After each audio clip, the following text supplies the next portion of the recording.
Hello, everyone. Happy Wednesday. It's such a pleasure to see you. Thank you for joining. Today's conversation is a very exciting one.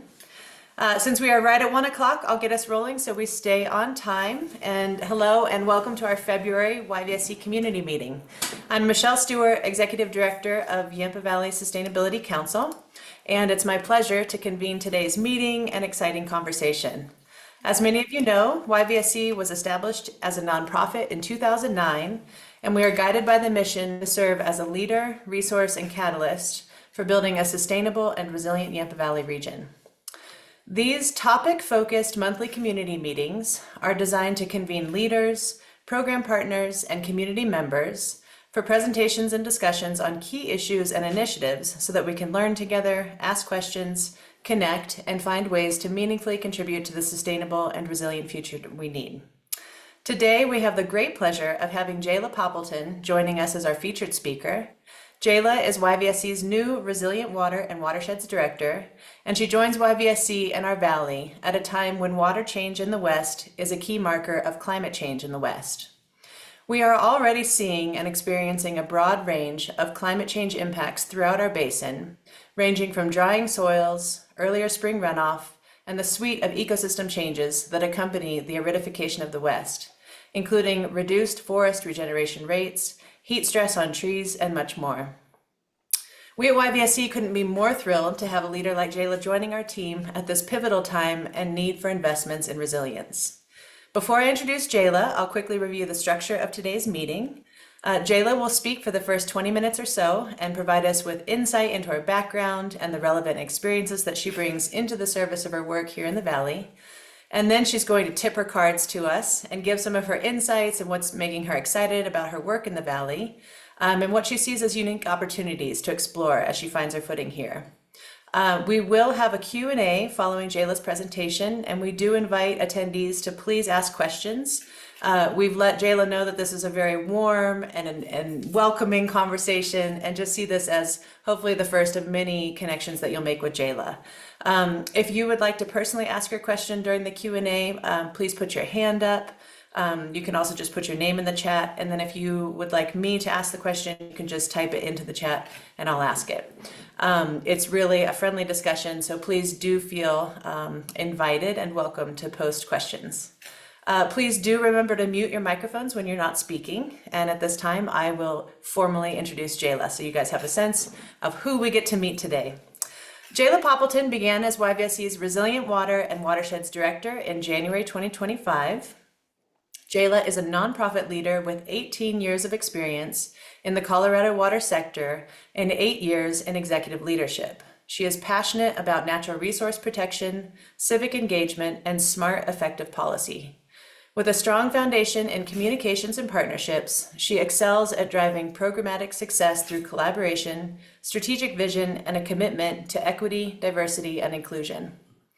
Jayla previously served as the Executive Director of Water Education Colorado, which many of you might know as WECO, a statewide organization with an excellent nonpartisan reputation that focuses on the full gamut of water priorities, uses, and values in Colorado. In this role, she developed extensive knowledge of water resources management, protection, and policy, along with a strong record in establishing trusting relationships and effective partnerships with a diverse array of individuals, organizations, and stakeholders. During her tenure as Executive Director, she launched key initiatives to expand the organization's reach and impact, including Freshwater News and the Colorado Statewide Water Education Plan. Under her leadership, WECO earned multiple awards, including the 2022 Friend of the South Platte Award and the 2023 Colorado Community Water Hero Award. Prior to serving as Executive Director at WECO in 2017, Jayla served as the organization's content program manager and senior editor of Headwaters magazine, which I'm sure many of you have read. And in these roles, she oversaw content strategy and development for the magazine, social media, and other publications that engaged a broad audience, from water professionals to policymakers. Jayla has been renowned throughout the state for her capability to bring relevant science and research on water resource change in Colorado into the service of informed decision-making and planning, and on-the-ground solutions in a nonpartisan and action-oriented way. Demonstrating this, as Executive Director of WECO, Jayla was asked to lead an educational working session on Colorado resource change, laws, and actions for a group of bipartisan legislators at the state capitol, something that she explained to me as a welcome challenge and an opportunity to build alignment through mutual learning and discussion. Likewise, during her tenure at WECO, Jayla built many authentic and trusted on-the-ground relationships with agricultural producers around the state, which demonstrates her ability to listen and connect, an approach to water resource management that is essential to the work of moving innovative and contextually relevant opportunities ahead to better manage in the face of less water in Colorado. Jayla holds a bachelor's degree in technical journalism with specialization in natural resources management from Colorado State University, and she and her family currently live in Denver, but excitingly, they will be moving to the Valley this summer. As Executive Director of YVSC, I couldn't be more delighted to have Jayla joining our team, and I look forward to growing our partnerships with all of you and those that are not able to join the call today through her engagements.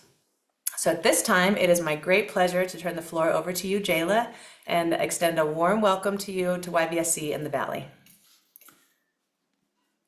Awesome. Thank you, Michelle. It's such a privilege and honor to be here today as part of the YVSC team meeting all of you.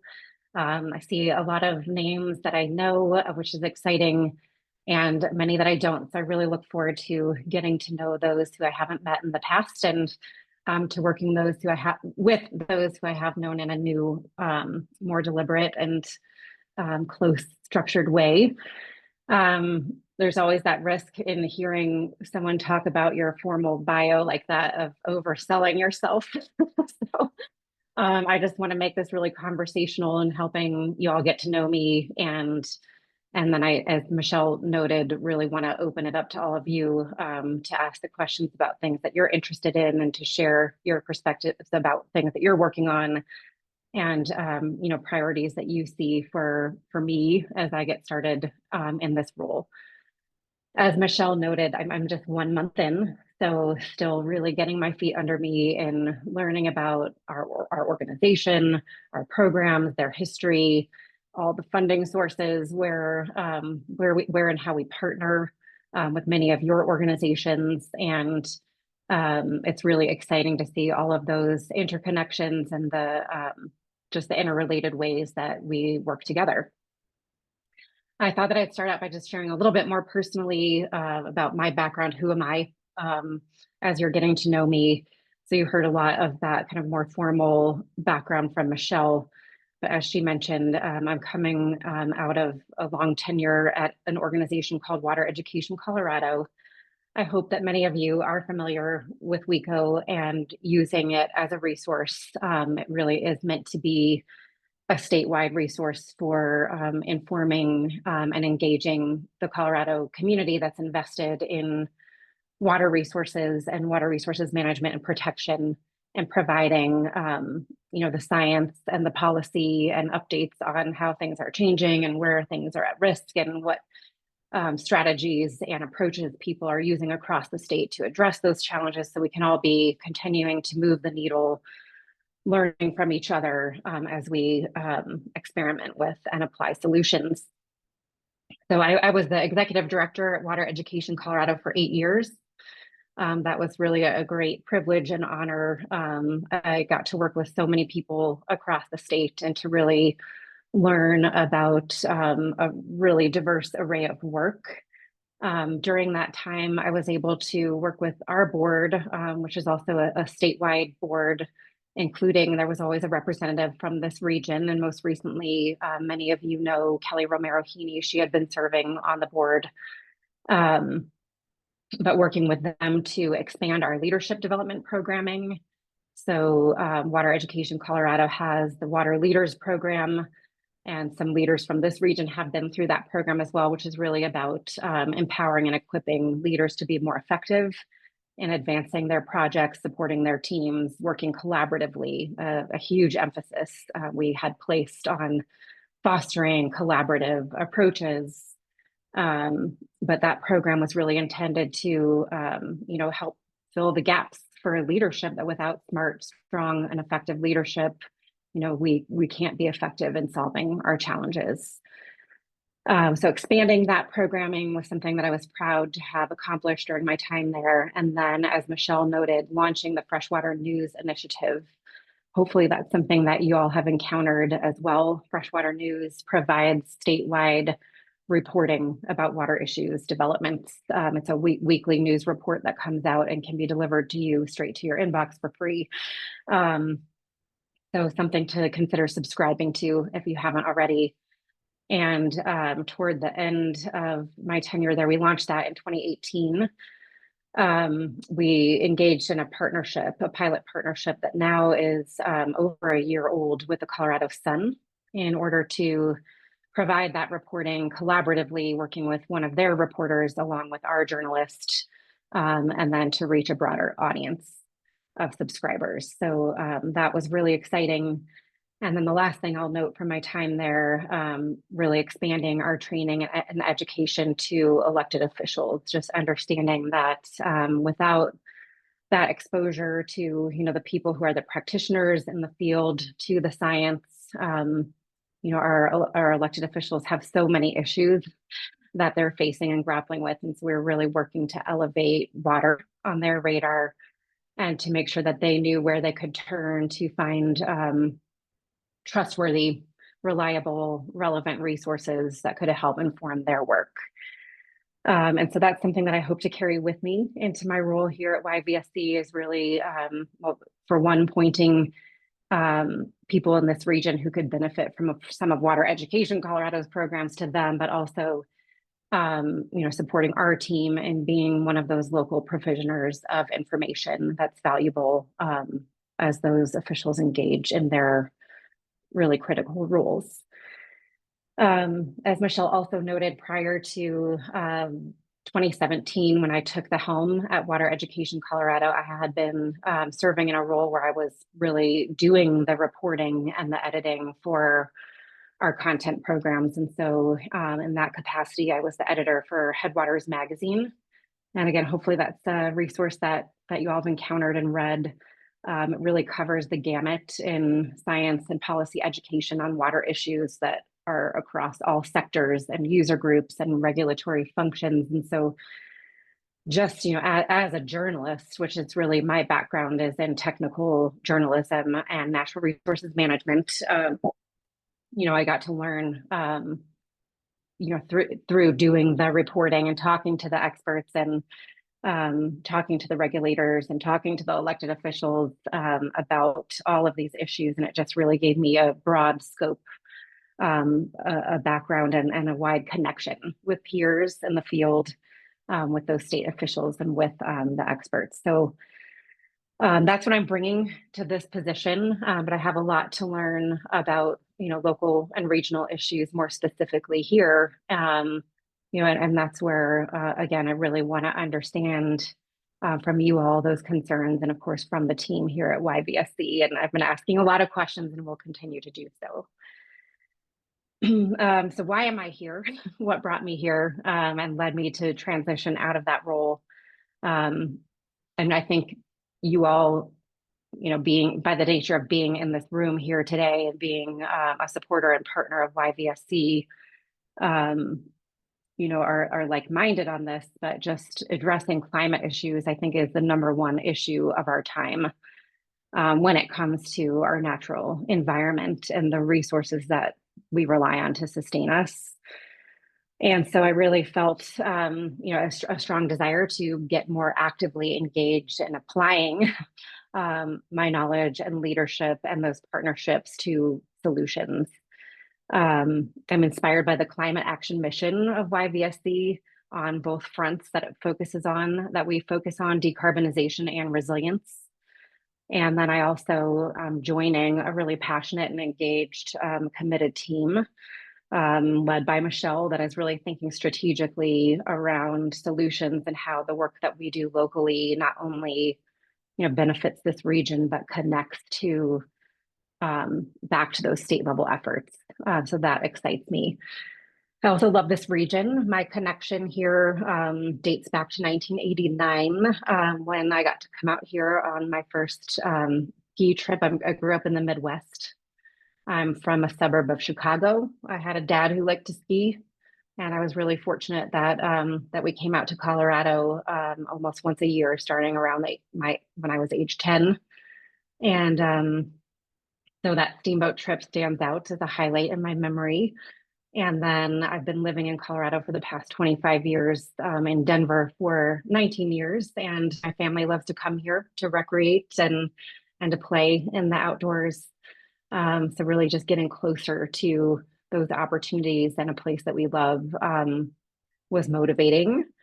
I also participated in the Friends of the Yampa annual trip, the float trip that they host, called the Yampa River Awareness Project trip in 2015. Was really lucky to get to participate, and that was just an incredible experience to not only experience this amazing stretch of the river, but also to have conversations with a lot of folks who are, we're looking at what are the risks to this resource and this asset, and what are some of the opportunities to protect it. So that's amazing. That was now 10 years ago. In the course of that trip, I also connected with the author and river guide Pat Tierney and photographer John Fielder. And through that connection, I was engaged as the editor of their photo book project that many of you may be familiar with, which is the Yampa River Free Flowing and Wild from the Flat Tops to the Green. That was another great exposure, being involved in that project with them, to just this amazing place. So getting to be here was kind of a dream, working with all of you to really steward this incredible place. What are we focused on? What am I focused on as I get started? And mostly right now, like I said, getting up to speed. But in that, as I'm learning about the different prongs of our focus areas and our priorities, I'll mention and walk through a few of them, which many of you may already be familiar with, but continuing to work on natural climate solutions, of course. We have the riparian reforestation work, the retree program that's taking place on different stretches of the Yampa River that we aim to continue and expand. The wet meadow restoration work, reforestation and wildfire resilience, and planning in the uplands, and then a new-ish beaver working group, and really looking at the role and function and how it can be protected and restored, that beavers play on the landscape. There's also our role in resiliency for our water users and water diverters. So that can look like improved efficiencies and conservation, both in our urban areas and on our ag lands. And so we're promoting urban outdoor water conservation through the Yampascaping program and some other things that we're exploring. There's going to be a new announcement very soon this week or early next about bringing the Resource Central Garden in a Box program to Steamboat.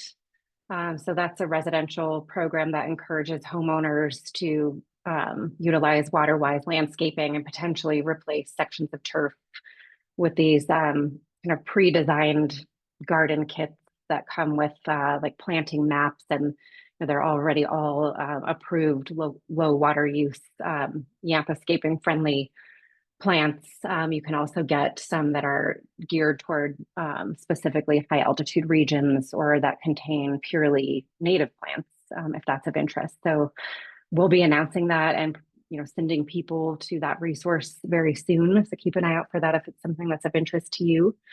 And then of course with the ag sector, developing those relationships, and really looking at how we can, through our role, help catalyze those beneficial ag practices that improve soil health and water retention on the landscape, and really help maximize how we are applying water to the landscape to make it go as far as possible, exploring improved efficiencies and possible alternative forage crops, as just some of the lower hanging fruit. So working with partners will continue to be of utmost importance. That's really YVSC's model. And so some of the partnerships that I'll be engaging in include with the Basin Roundtable, local agencies, the Upper Yampa Watershed Group, the soil moisture monitoring network that we have in place with the Upper Yampa Water Conservancy District and the Center for Western Weather and Water Extremes. Friends of the Yampa, I just met with their executive director this morning, are a great partner, a really important organization in the region. So there's a lot of good work I know that is already existing, and I'm so excited to plug into it and figure out what my place is and how I can add value. So I guess I will stop there and turn it back to Michelle to open the floor to you all to share kind of what you're seeing, what you're working on, where it connects to YVSC's work, any specific questions that you have for me that I may or may not be able to answer at this time. Great. And thanks so much. Wonderful. Well, if we were all in a room, you'd hear lots of applause and clapping and a warm welcome. The shift to virtual has made it possible for people to join kind of just after the lunch hour. In time, we'll probably, move them back around to hybrid and in person, but you imagine hearing everyone clap. So we're really happy to have you, Jayla. As I mentioned at the outset, this really is a conversation, and it's a chance for Jayla to meet you. If you haven't had a chance to meet personally yet, ideally see this as your first conversation. So I will open it up for questions. If anyone would like to either raise their hand or unmute, I do have a few individuals. We have a great selection of local leaders joining for the call today. So I will pause, and if anyone wants to raise your hand, and then I will cue people in.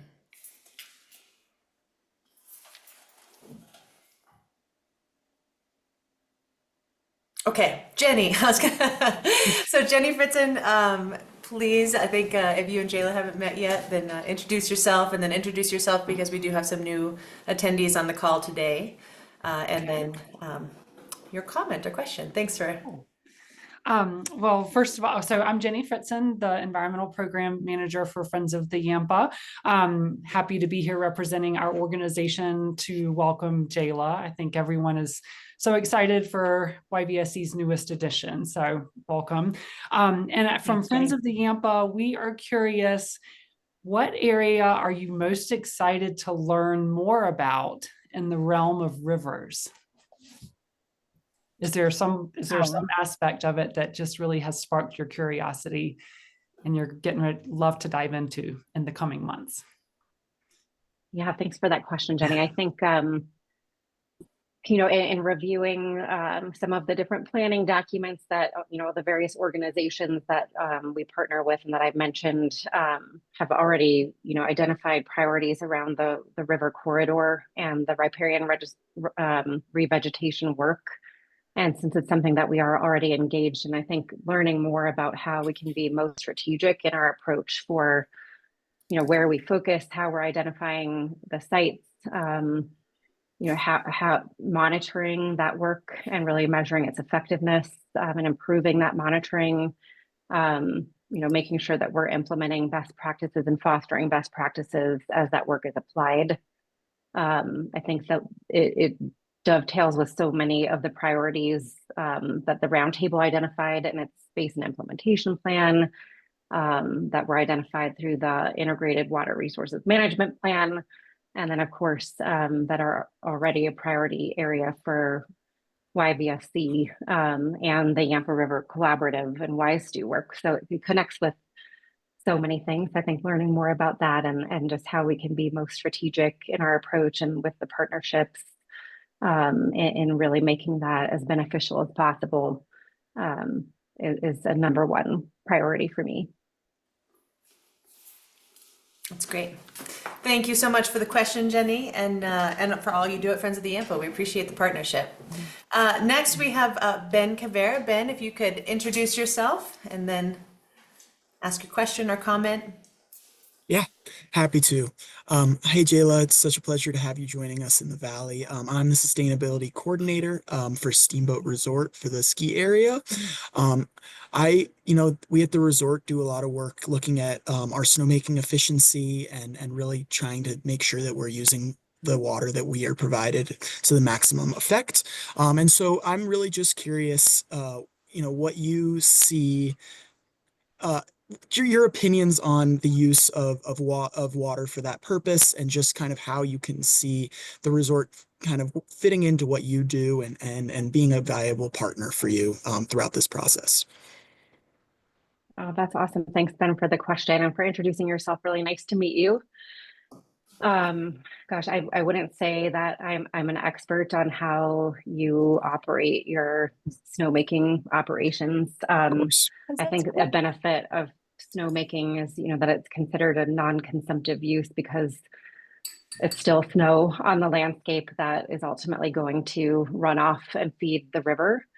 But I think there could be some real opportunities through partnership with you all for communications and messaging and coordination with just the importance of the resource. And obviously it's a key place where people are interacting with the source of our water. And, what can we do in tandem to, communicate that value and emphasize the importance of stewardship. So I think that would be really fun to explore because you have obviously a huge audience that you're interacting with at the Yes. mountain.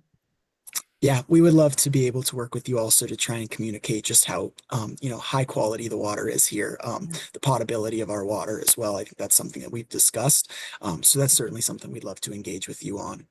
But yeah, I totally agree, and really, really excited to have you here. Thanks, Ben. Well, I'll follow up with you.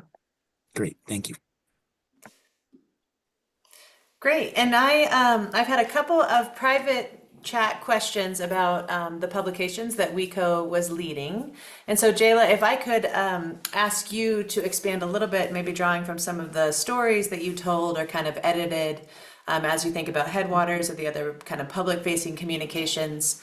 But would love for you to share with attendees, what were you seeing as some innovative or pilot demonstrations across the state that we're really trying to, either better understand water change or develop, new approaches to land level decision making, or, production practices that we're trialing, new practices or ways to, conserve water or use less water. Just would love to have, since you're kind of coming from that state and educational perspective, anything that you'd want to share there? Okay, wow, that's a big question.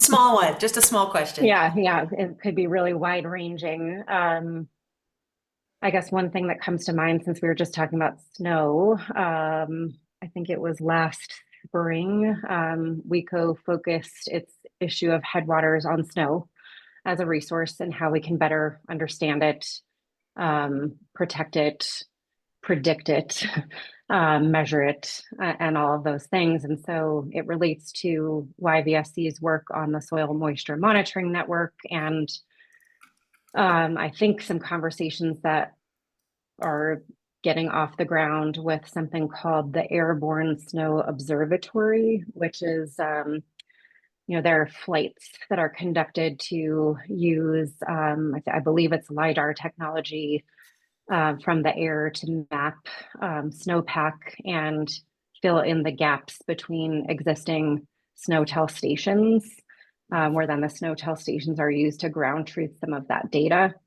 But they were finding that, for water providers and others who rely on that snowpack measurement data, in many cases, there were big gaps that the SNOTEL stations were leaving, and that as we experience climate change, those just using the SNOTEL data and plugging it into models wasn't accurately predicting the hydrology and the expected runoff. And, it makes a big impact on water managers to have an accurate forecast. So I think that's interesting. That's an interesting technology that's innovative. And,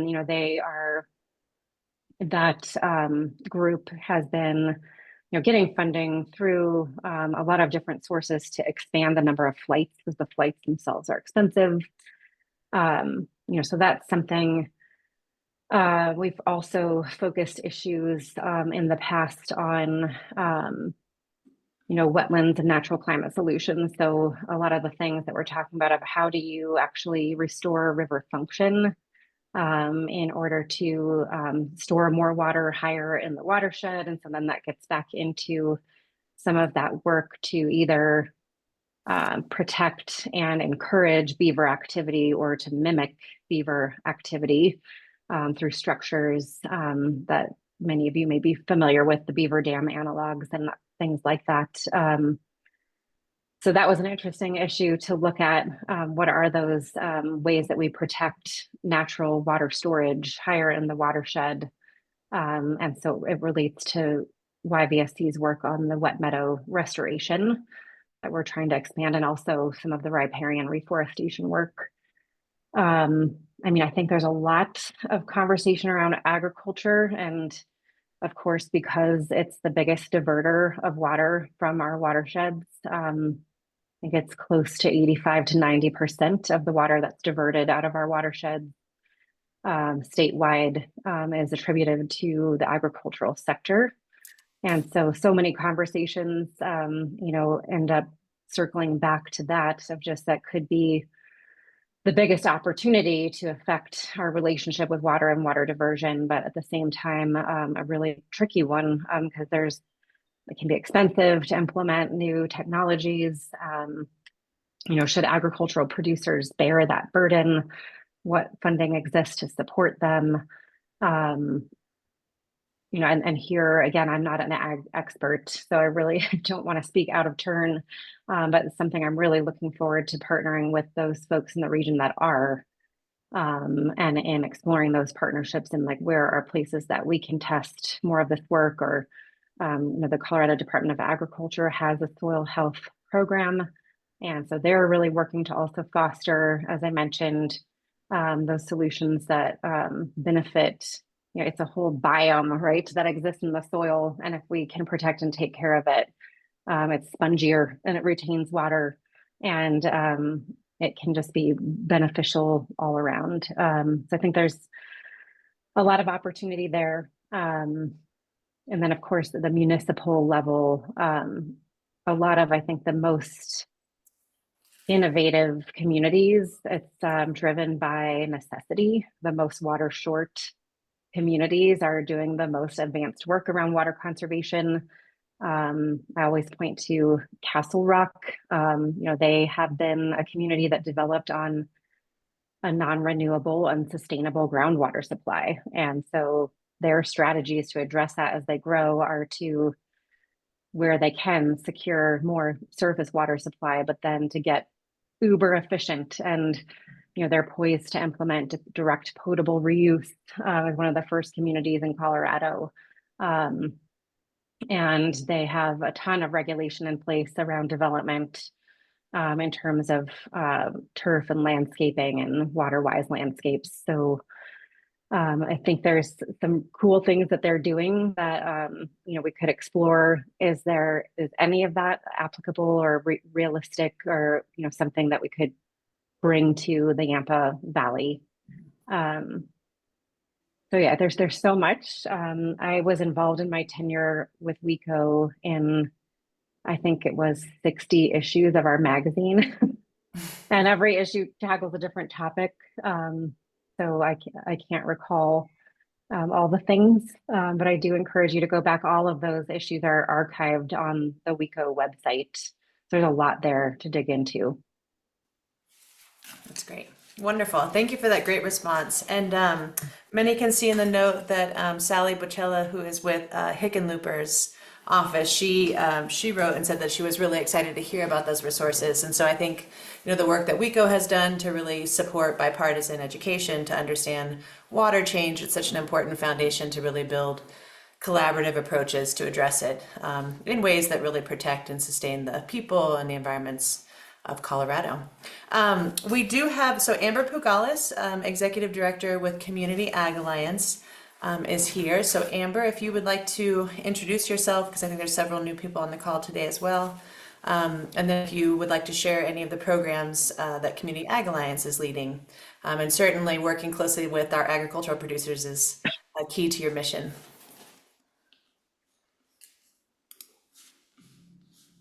I think I saw Amber come on and then, oh, she might have popped off. She had to go. Also, Commissioner Salinas extends her welcome as well. She had to step off as well. So Amber stepped off. I also see Jay Fetcher, if you wouldn't mind accepting a nudge to say hello. I think Jay is I think Jayla, you have met Jay Fetcher in the past, but Jay is one of our long-standing agricultural producers who had a ranch in North Route. So Jay, if you wouldn't mind unmuting and saying hello, and then we have Carolina Manriquez to follow. So Jay, welcome. Hi, Jayla. How are you? Hi, Jay. I'm great. How are you? Good to see you. And we had Kate Greenberg in the apartment last week, so it was fun to catch up with her. And welcome. Excited to Thank you have you so much. here. And when you're here, we'll sit down for a face-to-face. That sounds great, Jay. It's been on my list to reach out to you. So thanks for being here today. I look forward to reconnecting. Great. Jay, I liked your mention about beavers, because the author of the book, Eager, is going to speak at the library on March 6th. So it'll be fun. Mm-hmm. Yeah. Thank you so much for saying hello, Jay. And Jay has some incredible data sets that his father started collecting, which was snow off-field data, which was basically tracking. It's this really incredible archive of, basically change and snow melt moving earlier in the year. And so this incredible archive of North Route data tracking snow change in North Route. And so Jay shared that with us, and YVSC, and Jill Bergman's on here too. We did a kind of an overview and showcasing of that. So Jay, so great to have you. Thanks for all you do. Next we have Carolina Manriquez, forester with Colorado State Forest Service. Hi, everyone, and welcome. I hope you feel very welcomed. We're all very, very excited that you decided to make Steamboat your new home. So I work for the State Forest Service. The State Forest Service's mission is the stewardship of all forests of Colorado, and we serve and work with all of our citizens and within all jurisdictions.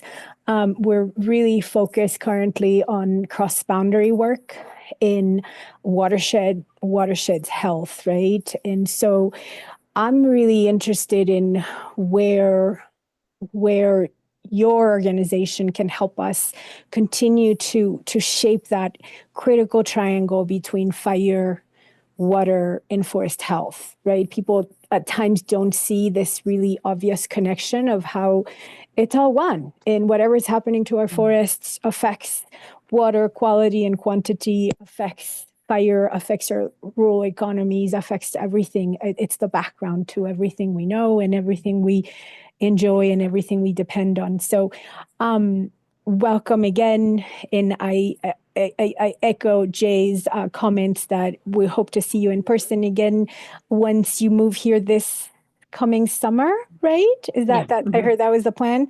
And in the meantime, reach out anytime. We're here to help and support in this transition. And again, hopefully we've been working closely with YVSC through the years, and we'll continue that partnership. But we need to scale things up, right? We need to think bigger landscapes. We have a couple of really big initiatives, even one across state lines, as you might be aware of the Headwaters of the Colorado initiative. Our adjacent counties. It cannot, YVSC has expanded its mission through the Yampa Valley, right, and reaching out to Moffat County. But it's a landscape. It's a landscape approach, and it takes all of us to work together. So we are so excited again, and look forward to working together. Great. Awesome. Thank you so much, Carolina. I should mention that I am here in person this week. Oh, you are? If anyone's going to the Colorado Water Trust happy hour tonight, Michelle and I are both going to be there at Mountain Tap from 5 to 7. Nice. But yes, thanks, Carolina, for the warm welcome. And I would love to sit down with you and explore this.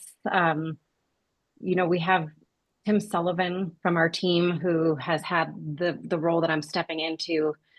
He isn't leaving YVSC. He is pulling back from some of the work, but he's going to stay really engaged in the Headwaters of the Colorado Initiative and that Wildfire Ready Action Plan. So we definitely look forward to staying connected to that and the other Wildfire Ready Action Plans that are underway in the region. Sounds good. Thank you so much again. Yeah, thank you. And Carolina, you have such a wealth of, I mean, even just the narratives of the ways in which you've seen forest condition shift as a direct, like, within season indicators of heat stress and things like that. So it's a combination. So Carolina, just, and your team, you have extensive expertise. But Carolina, if you wouldn't mind just like very briefly highlighting some of the ways that you were seeing changes in forest condition even last summer and the summer before. I mean, I think again, like most people in the room know that we're just getting hotter, right? Everything's getting hotter and our precipitation patterns are getting more erratic. So we were lucky to have a really cold January that could keep the little snow we had. And so our vegetation is just really stressed out and has a hard time using the natural defenses to protect itself. So that, again, makes our forests more susceptible to insect and disease, more susceptible to fire, more susceptible to these natural disturbances that are a little bit out of whack with climate change. So the work is urgent, right? More than ever.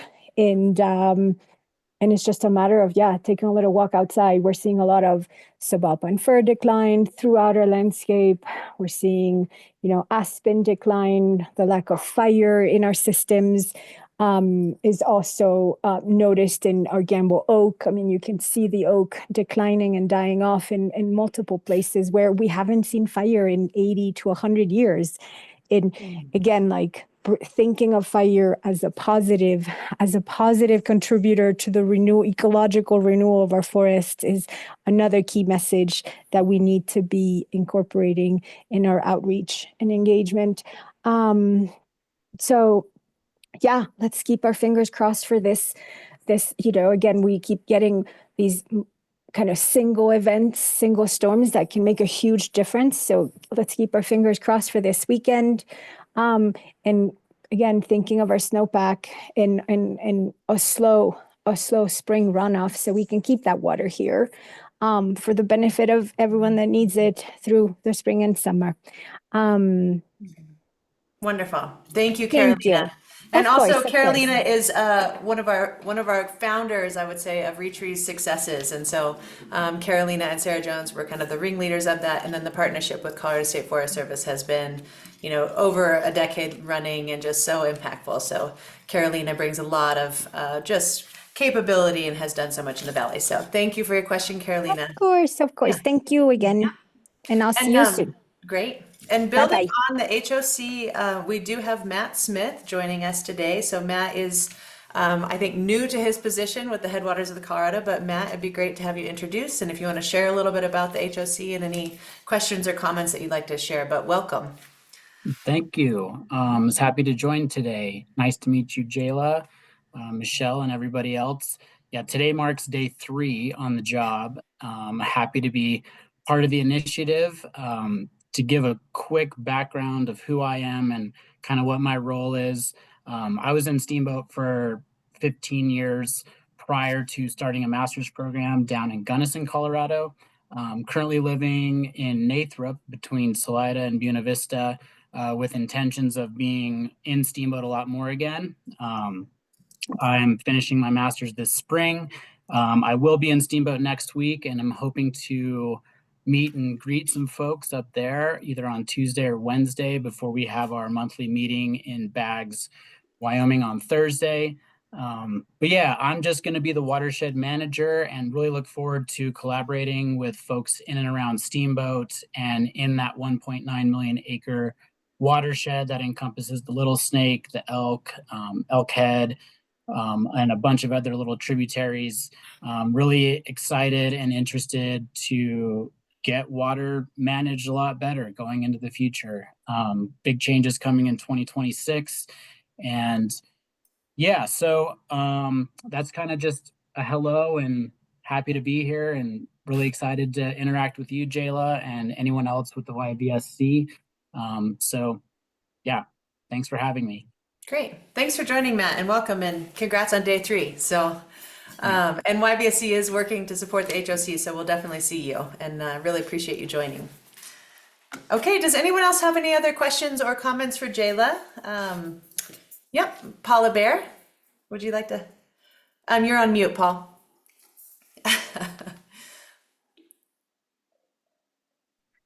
Hi, Jayla. As a member of the board of YVSC, I just want to welcome you, and we're really delighted to have you with us. And there are a couple of other members of the board that seem to be on this call, and I'm sure we all look forward to working with you. And it's just delighted to hear that you're going to be moving to Steamboat this summer, and we'll be able to see more of you. Thank you so much, Paul. I've been really looking forward to meeting the board, so I'm really glad that you're here and we can at least say hi here. And I look forward to getting more time with you. Thanks for the welcome. Great. Yeah, thank you, Paul.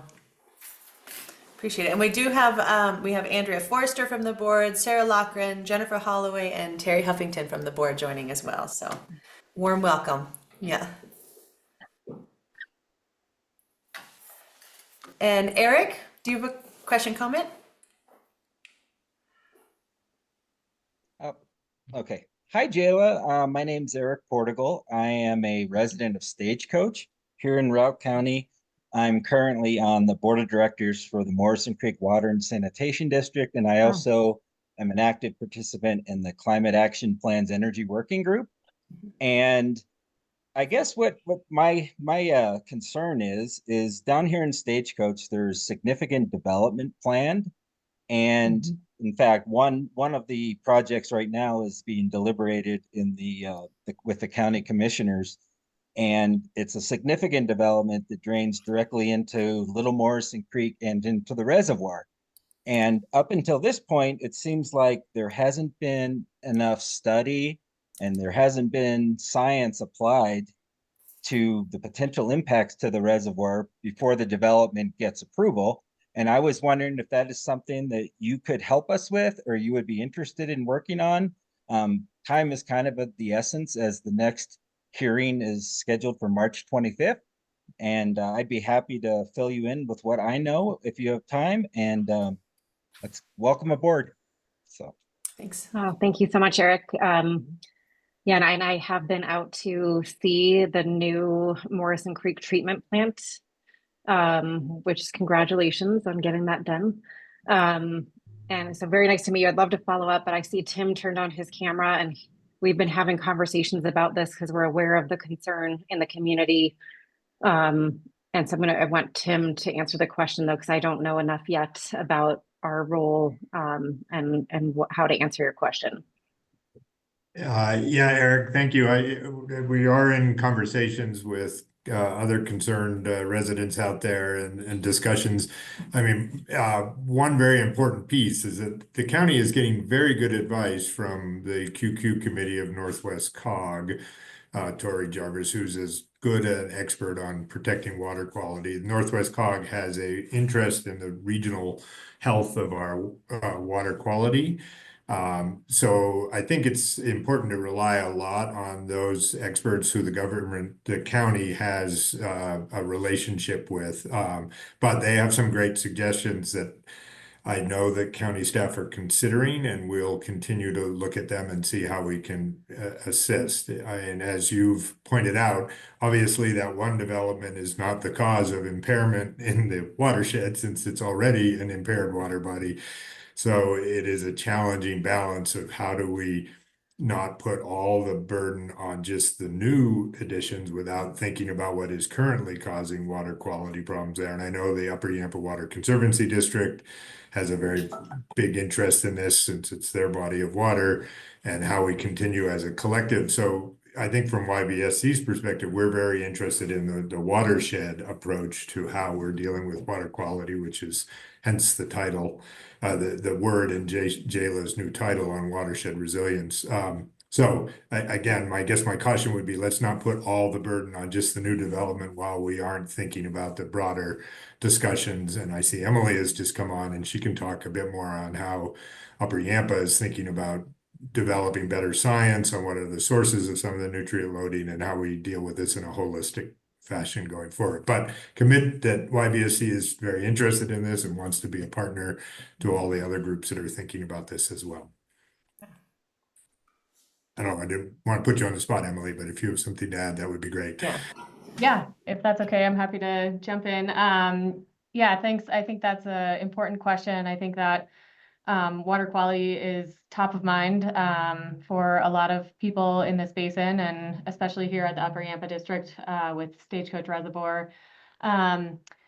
The Upper Yampa Watershed Group has been an active group of participants working on water quality in a lot of capacities over the last probably decade. And kind of building on the work that's been done, a model study was done last year to evaluate all the water quality data that's been collected over the years in the basin and in the reservoir. And out of that study, a recommendation was made for additional water quality information that was needed to inform these watershed and in-reservoir models that we are planning to build. So the Upper Yampa Water Conservancy District started that sampling program, the additional water quality sampling program in 2024, and we'll continue that work in 2025.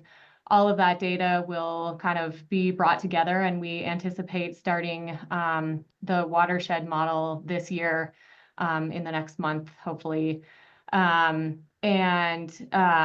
we build and get kind of the results out of that watershed model, those results will then be taken and translated into an in-reservoir model, and there will be a water quality model built for Stagecoach Reservoir. So in the short term, those models are not things that can be built overnight.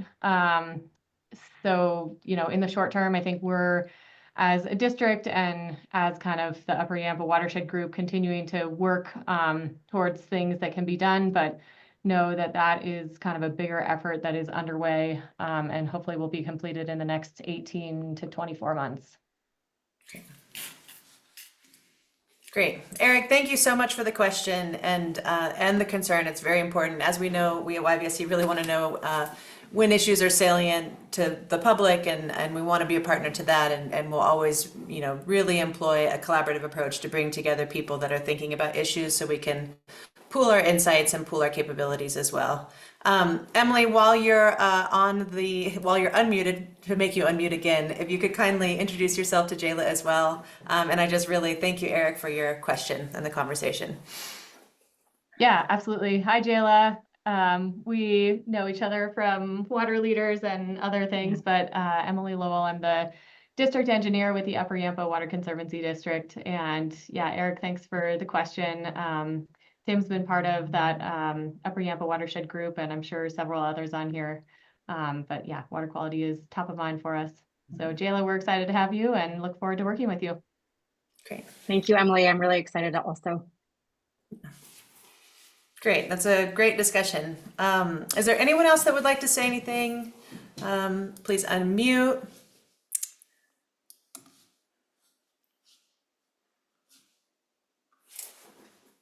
All right. Well, Jayla, welcome. Again, everyone, thank you so much for joining for the conversation today. Now that so Jayla's email, you can access it on our website, but Jayla is accessible. As you've heard, she brings a lot of capability and interest and just passion to this work in the Valley. We at YVSC are just delighted to have her joining us here, and all of our important partnerships. So we know, success as we think about advancing climate solutions is not something that any one entity or organization can do. It's really what we do when we collaborate and when we pool resources and when we work together to innovate. And so we really are very committed to just supporting and growing our partnerships and collaborations with all of you. So Jayla comes with a collaborative approach, and we just really look forward to further connections with each of you. I want to thank you all for joining for this welcoming discussion with Jayla. And Jayla, you'll have all of the attendees' contact information as well, and then please reach out with other questions, everyone. So happy Wednesday. Enjoy February. For those that have kids, I hope that you are looking ahead to a nice blues break. For those that are continuing to work, you'll just go to work next week. But really, thank you for all you do, and we look forward to seeing you during our March meeting, which is our quarterly partner update meeting. Jennifer, thanks for joining. Yeah, great to see you. Everyone have a great day.